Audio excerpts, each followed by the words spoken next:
Շնորհակալություն, սիրելի հայրենակիցներ, ուզում եմ անդրադառնալ մի հարցի Որոտան գյուղին, Գորիս համայնքի Որոտան գյուղին։ Գյուղը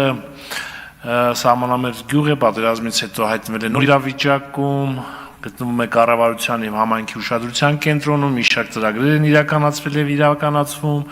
գյուղում կկառուցվի նոր դպրոց եւ այլն եւ այլն։ Սակայն,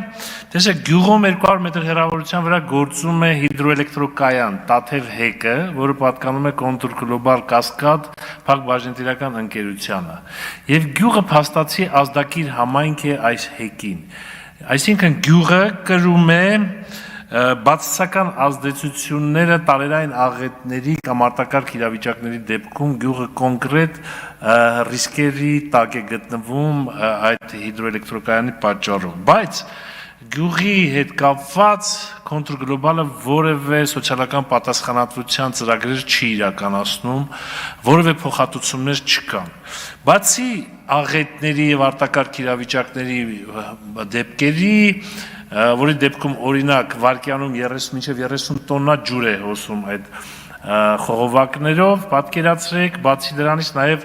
աղմուկի հետ կապված խնդիր կա, գյուղացիները ստիպված են լինում ժամերով, նույնիսկ օրերով, օր ու գիշեր լսել այս աղմուկը։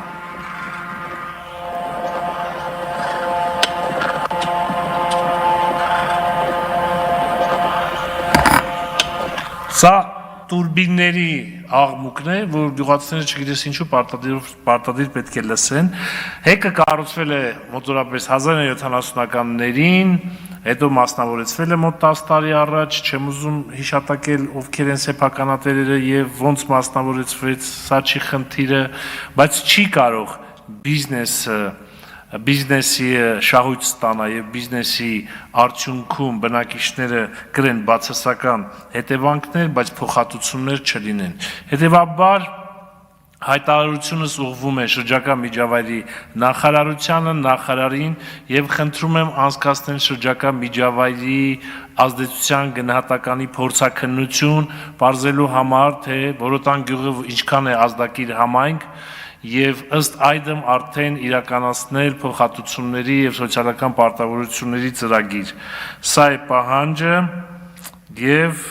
այսքանով բավարարվենք եւ սպասենք նախարարության պատասխանին։ Շնորհակալություն։ Եվ այսօրվա վերջին ելույթը